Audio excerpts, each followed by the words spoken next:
Good morning, everybody. This is Omar Serrato with the Tilted Lawyer podcast, and I have an update for you regarding Madeline Soto.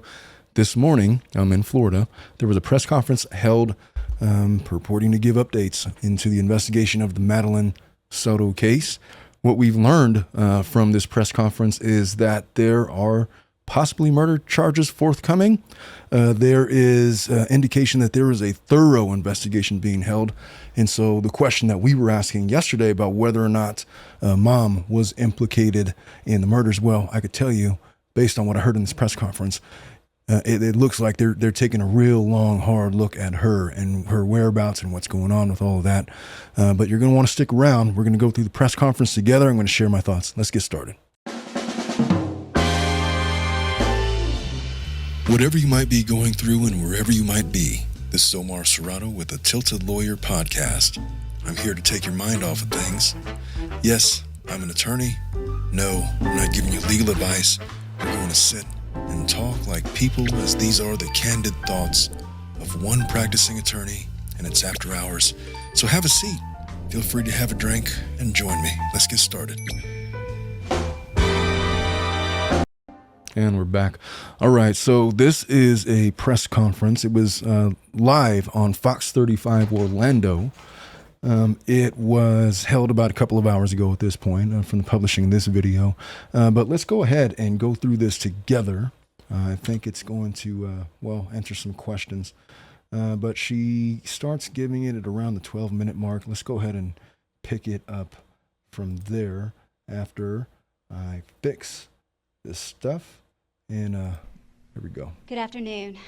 Thank you for joining us today and allowing us to provide an update on our investigation into Madeline Soto's disappearance and death. Madeline was reported missing on Monday, February 26, 2024, just one day after her 13th birthday. Since then, our investigation has been relentless, fueled by the unwavering commitment to uncover the truth. During our forensic investigation, we uncovered disturbing evidence, graphic images, and videos depicting crimes being committed. It was during this examination that we learned we needed to act swiftly to remove the suspect, Stephon Stearns, from our streets. Despite the arrest, our investigation into her disappearance remained ongoing. We understand the importance of thoroughly exploring every lead and piece of evidence. The Kissimmee Police Department, along with other law enforcement agencies in Central Florida, continue their search for Madeline for the next several days following her disappearance, and we turn to the public for help. During this time, our investigators combed through a significant number of tips, and on March 1st, we received information placing Stearns' vehicle in a rural area of St. Cloud, where ultimately Madeline's body was discovered. We are all deeply saddened by the outcome of Madeline's disappearance. By the way, I accidentally, on yesterday's show, referred to Mr. Sterns as a gentleman, and my deepest apologies for that. It was a force of habit, nothing more. That guy's the lowest of the low. And what I imagine for him is in his future is if you've ever been or were ever a fan of the television series Sons of Anarchy, I suspect and I hope and I pray that he receives the auto treatment closer towards the end of that series. Let's continue with this. But make no mistake about it, he's not a gentleman. He is a piece of shit. The Kissimmee Police Department continues to piece together the timeline leading up to the events that occurred. I want to address some questions we are receiving from the media in everyone's effort to keep the community up to date on this tragedy. At this time, Stearns is facing a total of 60 charges related to our investigation. This includes sexual battery, lewd and lascivious molestation, and unlawful possession of materials depicting sexual performance by a child. By the way, somebody had asked me in the comments about why not just straight up come out and charge him with rape. I mean, a lot of the counts are the functional equivalents of rape, the way that you understand it to mean. And I can tell you that on the strength of those charges, even without the murder charges that are forthcoming, he does not have any hopes whatsoever of getting out of jail ever again. So let's continue. These charges reflect the meticulous work of our law enforcement community. Our detectives also are working closely with the State's Attorney's Office for the Ninth Judicial Circuit and the Medical Examiner's Office on the investigation. Death investigations are complex. Tasks like forensic analysis and thorough interviews are crucial and require careful attention. It is vital to address these misconceptions in the pursuit of justice while preserving the integrity to the case. During an investigation such as this one, we gather additional information from individuals close to the deceased. Each person interviewed is treated as involved until proven otherwise. This is a standard protocol to ensure all the facts are uncovered. During our investigation, we have interviewed many individuals. Each interview has been vital to our understanding of the case. We are reviewing all of the information we received and are following up on every lead. Attention to detail and the diligence are the most important aspects of this investigation. We are committed to transparency and will provide updates when possible. Madeline's story has touched the hearts of many. Rest assured, our department is diligently working on the investigation, and while we appreciate the public's interest, we must prioritize the integrity of the investigation. Mm-hmm. We appreciate your support and understanding as we gather the facts. We intend to release additional information in the future, providing more details that we do not compromise the ongoing investigation. We vow to do everything in our power to ensure Madeline's memory is honored with justice. Our detectives are dedicated to pursuing every lead, uncovering every fact, and holding those responsible accountable. Now I will open it up for any questions. Chief, I have a question. We know that you're working behind the scenes during this investigation to make sure everything is in order. All right, so what that tells me is they're being they have time. They have the benefit of time as it relates to Stephan Sterns. I guess my concern is if mom is going to be implicated in all of this, they haven't brought her in, as far as I know, as a suspect in the case. But as far as Mr. Stern is concerned, they have him. He's not going anywhere. So they have the ability to take their time with the investigation and make sure that they build an ironclad case. But if I'm reading between the lines of what she just said, they're looking at everything, and there's no need to rush in all of this, and they're going to make sure they get it right. It's very similar to the Idaho 4 when everyone was clamoring for more information and all these wild theories about the case were going on. They were hunting down Brian Koberger very diligently at the time. But let's do the Q&A with this presser. But what can you tell us new today that we don't already know? I don't have anything new that you don't already know, other than our detectives are working tirelessly day in and day out to ensure, all the facts are uncovered in this investigation. Chief Holland, is the mother a suspect or a person of interest in this investigation? And also with the videos that you uncovered, is there any evidence of the mother's involvement on any of these videos? So everyone that was close to Madeline is considered suspect until we have proven otherwise. Chief, how close are we able to know what actually happened to Madeline Soto? Well, this is a very sensitive and, it's very intricate. We want to make sure that we uncover every single fact and all the evidence before, we don't want to put a timeline on it, basically, because the detectives are very meticulous in what they do, and we want to be sure that everything is uncovered that possibly can. Chief, can you release any information about the manner in which Maddie died at this point? No, ma'am, we are still waiting on the medical examiner's report. Chief, do you believe Maddie was killed inside of the family's home or somewhere else? We're still uncovering all of those details. Well, that's not something she's going to disclose either, because interrogations still need to happen. She's not going to put out anything that the law enforcement knows that might go to any suspected person in the case so that they can modify their story with known facts. So these questions are really a waste of time, but I guess we're going through the exercise. I'm not going to speculate on that until we have the facts. Chief, can you tell us if Stephon Sterns acted alone in all of this? We're still uncovering all the evidence. I don't want to speculate whether he was or not. We will wait until the investigation, is completed to make that determination. Has Stephon Sterns said he acted alone, or what has he said in interviews with you? Since we know he's in jail for these, Yes. what has he told you about other people's involvement, if any? He has invoked his right to a lawyer, so we have not spoke with him. And even if he hadn't, like, she's going to divulge what she, honestly, if I was one of these journalists, I don't think I'd ask any questions like that. She's not going to answer those questions, and they should know better. I mean, they got to do their job, but still, they know they're not getting any answers. Come on. Time that you can expect an update for us. The public is asking every single day, and we understand that you're working on the investigation.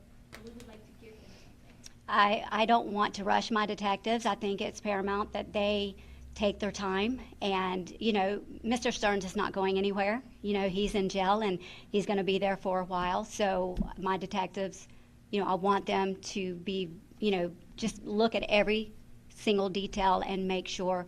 But I don't want to give a timeline at this point.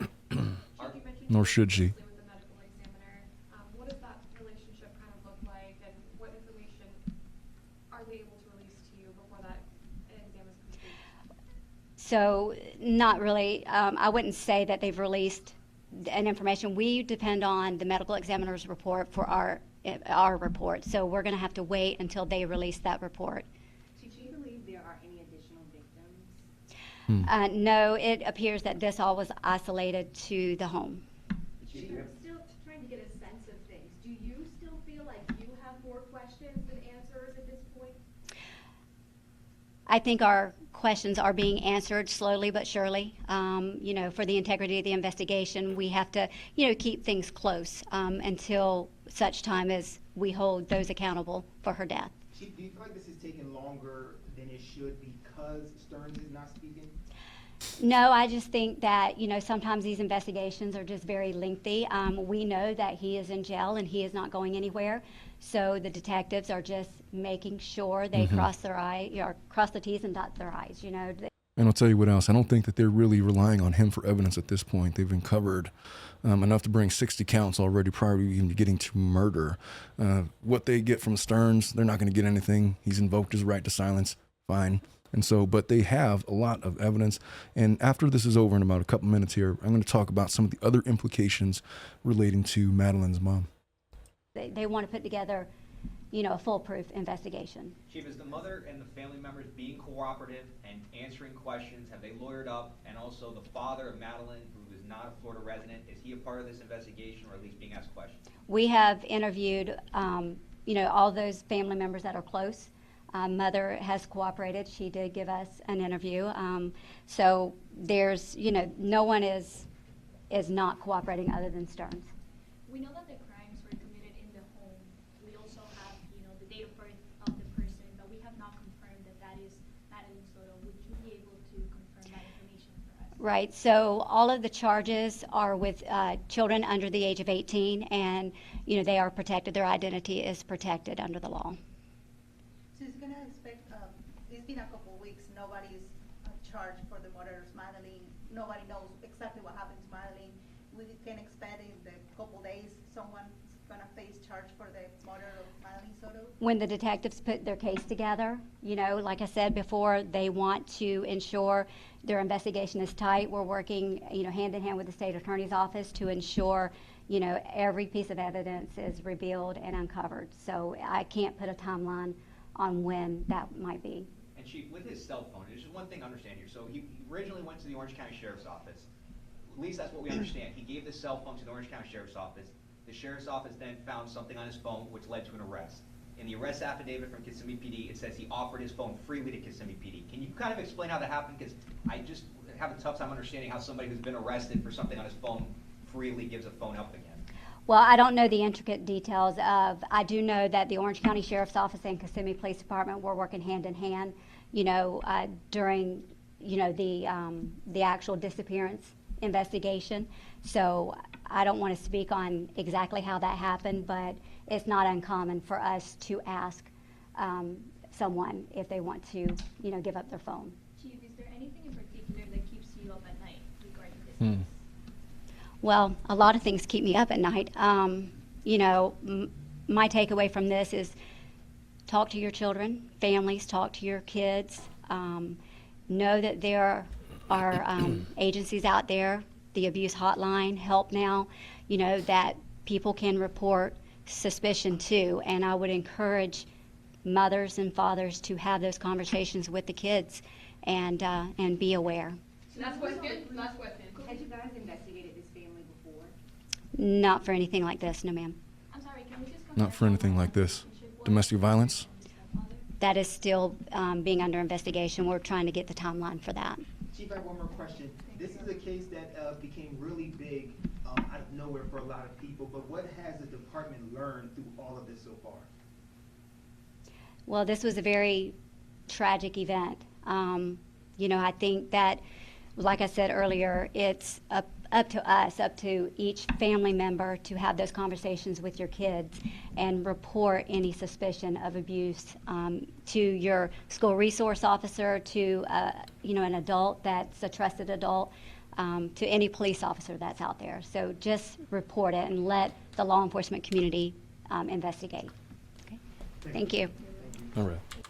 That is the end of that. So, my thoughts. We have had some candid conversations in the comment section about what Madeline's mother might be culpable of. And yesterday, I had expressed that I'm giving her the benefit of the doubt with respect to her culpability in all of this because I don't know enough. And, for all I know, she might be a victim herself. To what extent is the question. And what I had said in some of the comments to many of you is that I don't hope that she was a victim, but if she's not a victim and there was nothing like that happening to her, there's no chance that she would not have been unaware of what was going on to Madeline. Now, tomorrow, I've heard you, I was going to do a poll, but just going through the comments, I don't think I need a poll. It's like 90-10 in favor of we're going to be covering this case tomorrow on the long form podcast. And tomorrow I'm doing a deep dive into this. We're going to go through the known timeline. We're going to go over as it relates to Stearns, that piece of shit. And specifically mom, because I think right now that's the big question. I think we've kind of already made up our minds about Stearns, at least the public has. In terms of what's in the arrest affidavit, what they found on his phone, what they found in subsequent evidence, the surveillance footage that showed Madeline's lifeless body in the car at 8:19 a.m. We're going to talk about some of that. But what is going on with Madeline's mom? So here's the deal. 60 counts of horrific acts done to Madeline at the hands of Stearns. The general rule is basically if you were a parent that is aware that your child is being harmed by somebody in the house and you fail to protect them or shield them or make an attempt to protect them, then you are yourself culpable. In California, you're culpable to the same degree as the original charge. And so I'd imagine that this is not just an investigation into whether or not Madeline's mom is involved in the disappearance. This is a investigation into her culpability into the atrocities that have befallen Madeline. And that includes the abuse, that includes child neglect, that includes failure to protect. She's facing all of it. And so we will see how that's all going to go down, because the alternate theory to all of this is she was herself a battered woman. She was herself abused. She was herself threatened to say certain things to law enforcement while in the presence of Stearns. But the big caveat to all of that is Stearns is in jail right now and nobody seems to know what's going on with her. And so there's lots of questions on all fronts. And we're working diligently to get to the bottom of all of it. In terms of the value of this press conference, it's one of these where they got to say something, because this case has overtaken much of the interest of, well, certainly the American public. When they do a press conference like this and have nothing to say, is because they've been inundated with these requests. And if you thought that you're going to get anything of any relevance prior to the arrests being complete, and the issuance of murder charges in this case, you're fooling yourself. So they're holding their ground on that. And I just think it's because I'm not sure if they know what they're going to specifically charge Madeline's mom with at this point at all. They have some ideas. Maybe it's nothing. Maybe it's failure to protect. Maybe it's culpability in the murder and the disappearance. It could be a lot of things. But they're not certainly going to spill the beans on any of that until they lock down what they got to lock down. So Mr. Stearns is in prison. Great. But her mom is a person of interest, and she may not be the only one. Time will tell. But for today's purposes, that's all I really have for you guys today.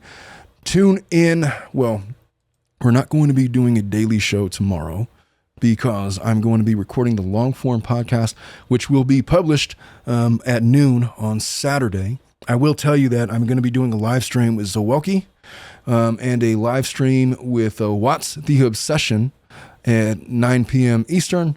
I think I'm going live with Zawelki at 2 p.m. Pacific time. We'll see, but it's going to be a busy day for me. So there's not going to be the Tilted Lawyer Daily tomorrow. I'm thinking this is going to be a Monday to Thursday show, but you're going to want to tune in for the live streams for sure. And I will see you guys all on the live. But Saturday, we're going to publish our long form podcast regarding what is known, what are the major questions, who's responsible for all of this, who should we be looking at, and a number of other different questions that we're going to answer. And that's going to be published on Saturday at noon. Until then, I love you all, and I will see you guys. I'll see you guys tomorrow. Bye-bye.